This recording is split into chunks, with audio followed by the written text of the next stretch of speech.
Avez-vous déjà vécu un moment où tout semblait s'effondrer? Ces jours où vous regardez autour de vous et vous vous demandez « Pourquoi cela m'arrive-t-il » ou encore « Cette douleur a-t-elle un sens ?» Peut-être traversez-vous quelque chose qui semble sans issue, une porte qui s'est fermée, un rêve qui ne s'est pas réalisé, un problème qui épuise vos forces. Vous priez, demandez une direction à Dieu, mais son silence semble être la seule réponse. Et lorsque la douleur se prolonge, nous commençons à nous interroger. Dieu m'a-t-il oublié? A-t-il vraiment un plan pour moi? Que ce soit un problème financier, une rupture, une maladie ou la perte d'un être cher, nous passons tous, à un moment donné, par des épreuves qui nous font remettre en question le sens de la vie. Mais il y a une chose que vous devez savoir. Aujourd'hui, Dieu ne gaspille jamais la douleur.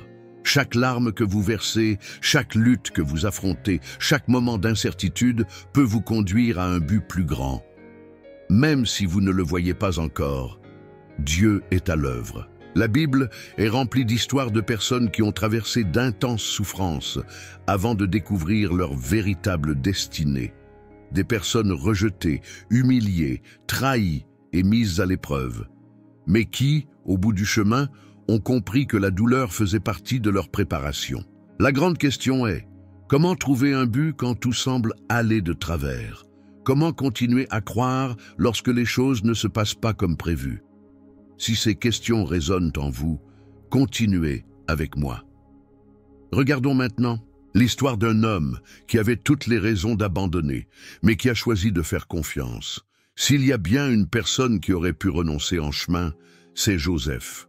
Dès son plus jeune âge, il avait eu de grands rêves. Dieu lui avait montré des visions d'un avenir brillant, où il occuperait une position de leadership et d'influence.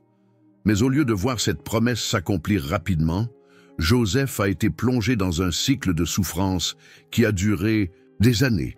D'abord, il a été trahi par ses propres frères. Poussés par l'envie, ils ont décidé de se débarrasser de lui et l'ont vendu comme esclave. Imaginez la douleur d'être rejeté par ceux qui auraient dû l'aimer et le protéger. Mais Joseph n'a pas seulement survécu, il a prospéré. Même en tant qu'esclave dans la maison de Potiphar, il est resté fidèle à Dieu et a travaillé avec excellence. Pourtant, alors que tout semblait s'améliorer, une nouvelle injustice est survenue. Il a été faussement accusé par la femme de Potiphar et jeté en prison. Maintenant, réfléchissez. Joseph avait déjà perdu sa famille, sa liberté et sa dignité. Et le voilà derrière les barreaux, sans savoir quand ni si il en sortirait un jour. Si vous étiez à sa place, que feriez-vous? Vous plaindriez-vous? Vous révolteriez-vous contre Dieu? Perdriez-vous la foi? Joseph aurait pu choisir n'importe lequel de ses chemins, mais il a choisi de faire confiance. Même en prison, il est resté fidèle. Il a utilisé ses dons pour interpréter des rêves et à aider ceux qui l'entouraient. Et au moment opportun, Dieu l'a sorti de cette cellule et l'a placé à la tête de l'Égypte. Après des années de souffrance, Joseph a finalement compris que chaque douleur, chaque rejet et chaque moment difficile faisait partie du plan de Dieu pour sa vie. Il a regardé dans les yeux de ses frères, ceux qui l'avaient trahi autrefois, et leur a dit une parole puissante, « Vous aviez voulu me faire du mal, mais Dieu l'a changé en bien. » Maintenant, réfléchissez à votre propre vie. Peut-être que vous traversez aujourd'hui quelque chose qui semble injuste. Peut-être que vous êtes dans un endroit où vous n'auriez jamais imaginé être. Mais si cela faisait partie de votre croissance? Et si cette douleur était en train de vous façonner pour quelque chose de bien plus grand que ce que vous pouvez imaginer aujourd'hui?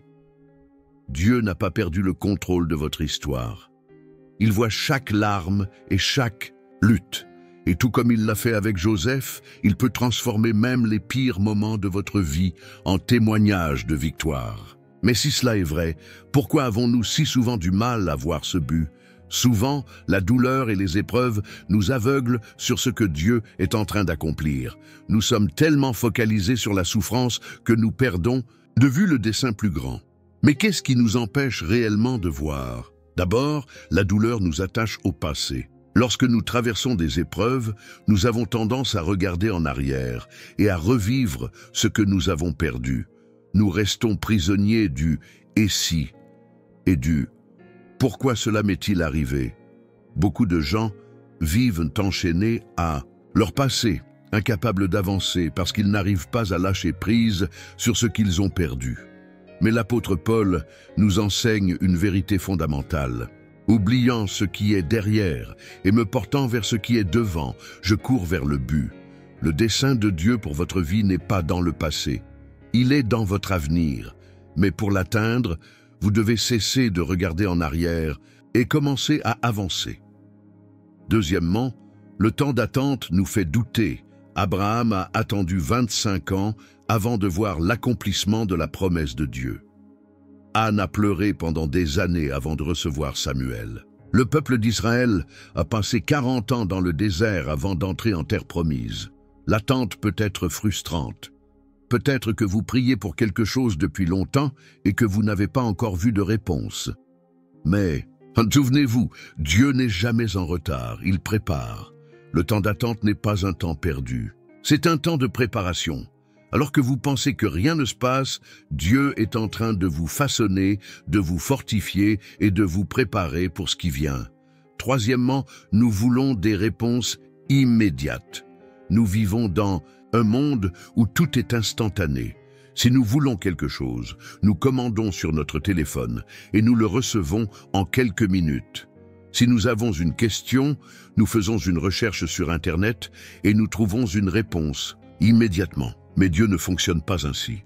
Il ne se presse pas, car il voit l'ensemble du tableau. Le peuple d'Israël voulait entrer immédiatement en terre promise, mais Dieu les a fait passer par le désert, car il y avait des leçons qu'ils devaient apprendre avant d'y arriver.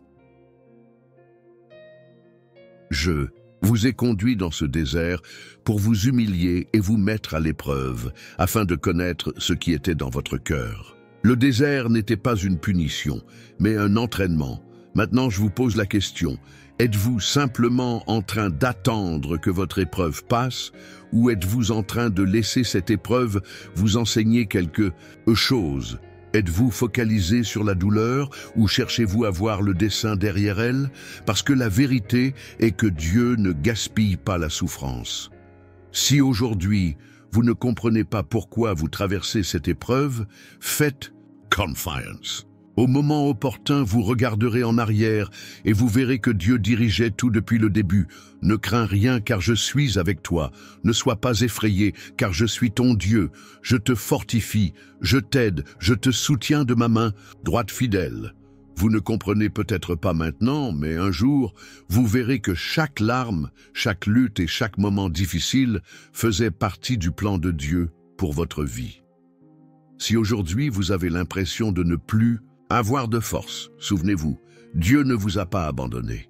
Il est à vos côtés, guidant chacun de vos pas, même si vous ne le voyez pas. Maintenant, je vous pose cette question. Que vous apprend cette période de votre vie? Comment Dieu est-il en train de vous façonner à travers vos épreuves? Si ce message a touché votre cœur, partagez-le avec quelqu'un qui en a aussi besoin aujourd'hui. Et souvenez-vous, rien n'est vain lorsque nous sommes entre les mains de Dieu.